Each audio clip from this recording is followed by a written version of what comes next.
नमस्कार साथियों, विजय GS academy पर आप लोगों का बहुत बहुत स्वागत है। साथियों, आज हमारा टॉपिक है स्थल मंडल। स्थल मंडल से संबंधित जो भी महत्वपूर्ण क्वेश्चंस एसएससी कॉम्पिटिटिव एग्जाम में पूछे गए हैं वो क्वेश्चंस मैं इस वीडियो के माध्यम से आप लोगों को कराने जा रहा हूं। आप लोग वीडियो लास्ट तक देखिए। सभी क्वेश्चंस प्रीवियस एग्जाम में पूछे हुए क्वेश्चंस हैं। तो देरी ना करते हुए शुरू करते हैं। मेरा क्वेश्चन नंबर 1 दिया है कि पृथ्वी पर व्यवहार्य जल का मुख्य स्रोत क्या है। व्यवहार्य जल का मुख्य स्रोत क्या होता है, जिसको हम प्रयोग करते हैं।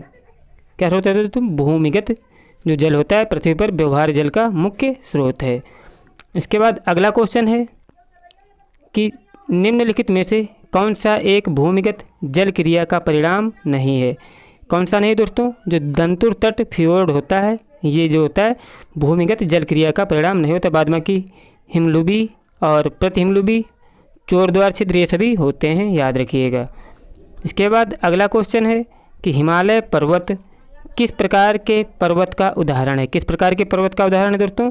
ये परतदार पर्वत का उदाहरण है हिमालय पर्वत। इसके बाद अगला क्वेश्चन है कि भौम जल स्तर का पुनर्भरण निर्भर करता है। भौम जल स्तर का पुनर्भरण किस पर निर्भर करता है दोस्तों?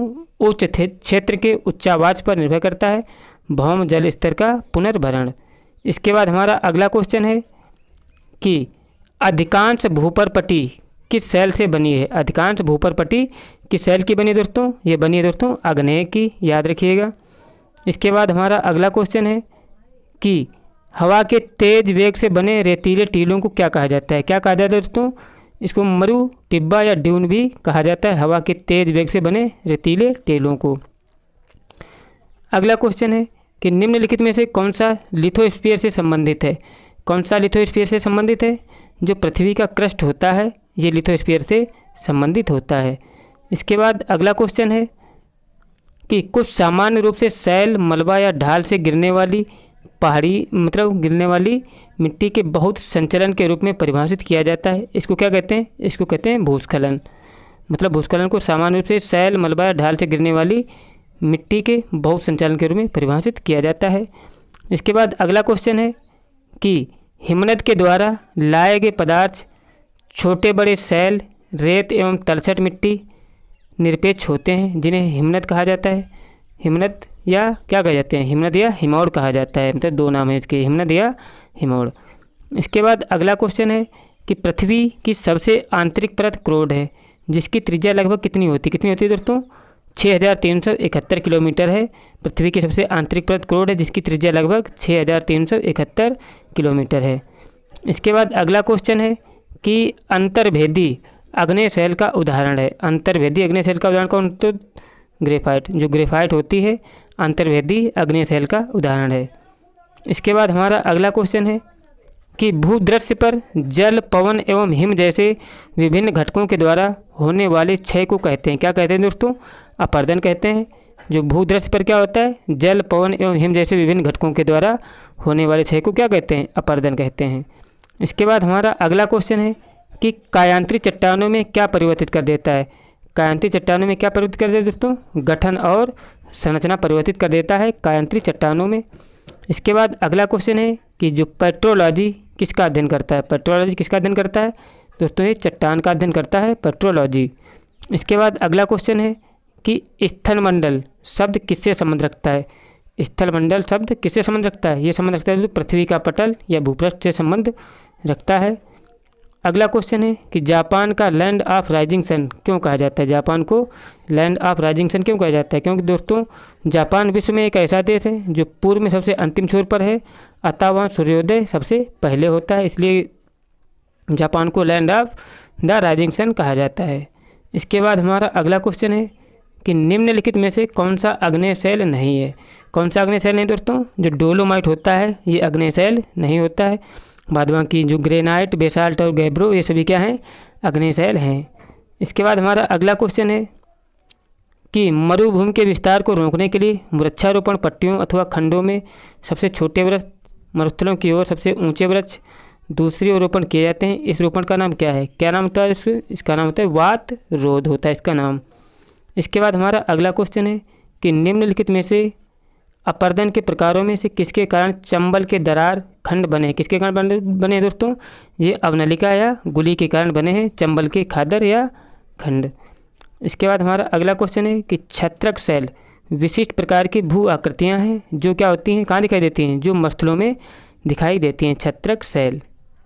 इसके बाद हमारा अगला क्वेश्चन है कि उष्ण मरुस्थल प्रायः कहाँ पाए जाते हैं? उष्ण मरुस्थल कहाँ पाए जाते हैं? ये प्रायः कर्क रेखा तथा मकर रेखा के पश्चिमी किनारों पर पाए जाते हैं उष्ण मरुस्थल। इसके बाद अगला क्वेश्चन है कि जियोग्राफी शब्द किसने निर्मित किया था? किसने निर्मित किया था दोस्तों? ये इरेटोस्थनीज ने निर्मित किया था जियोग्राफी शब्द। इसके बाद अगला क्वेश्चन है कि शब्द दुमाकृतिक किससे जुड़ा है? जो शब्द दुमाकृतिक किसके साथ जुड़ा है दोस्तों? ये लहरों के साथ जुड़ा है, दुमाकृतिक।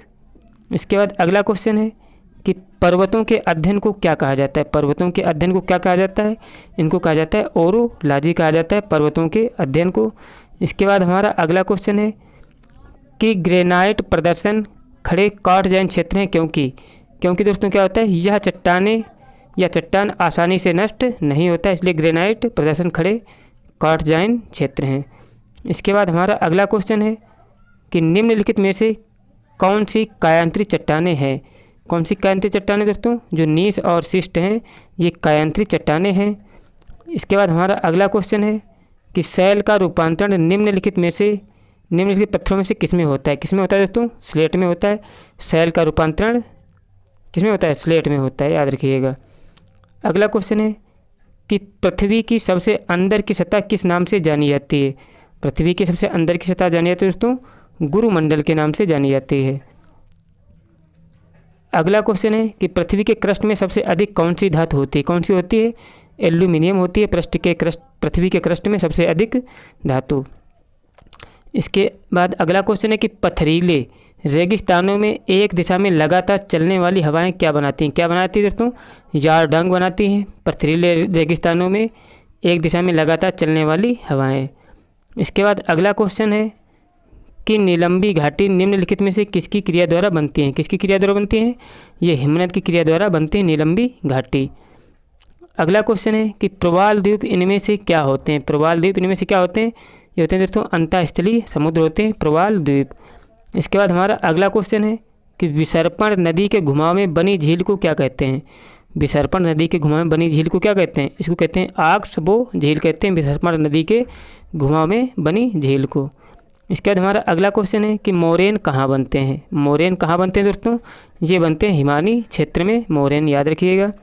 अगला क्वेश्चन है कि योसेमाइट क्या है? योसेमाइट क्या होता है दोस्तों? योसेमाइट झरना होता है। इसके बाद अगला क्वेश्चन है कि यूएसए में कोलोरेडो निम्नलिखित में से किस भू आकृति के लिए प्रसिद्ध है? किसके लिए प्रसिद्ध है?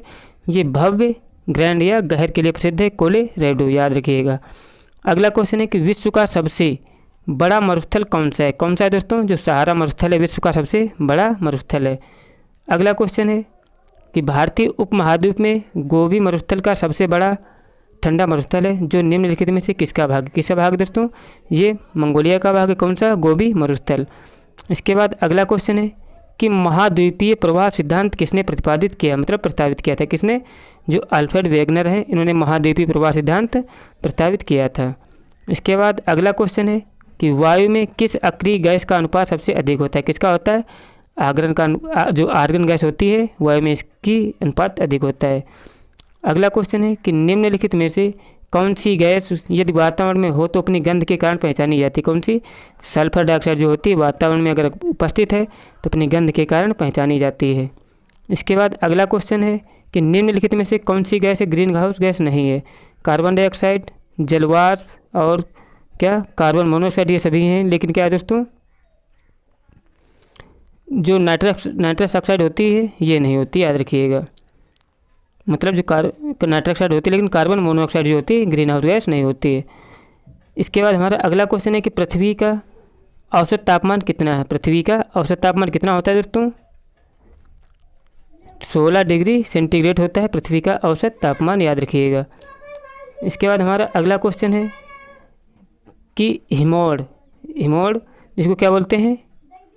एक प्रकार के मृदा अपरदन है जो निम्न प्रकार से कारण के होते हैं। किस कारण होता है दोस्तों? ये होता है हिमनद के कारण, याद रखिएगा। कौन सा? हिमोड़। अगला क्वेश्चन है कि बलुआ पत्थर किस प्रकार की चट्टान है? किस प्रकार के दोस्तों? ये अवसादी चट्टान है बलुआ पत्थर। अगला क्वेश्चन है कि पृथ्वी के भूपर्पटी तथा मेंटल के बीच की सीमा है, क्या होती है दोस्तों?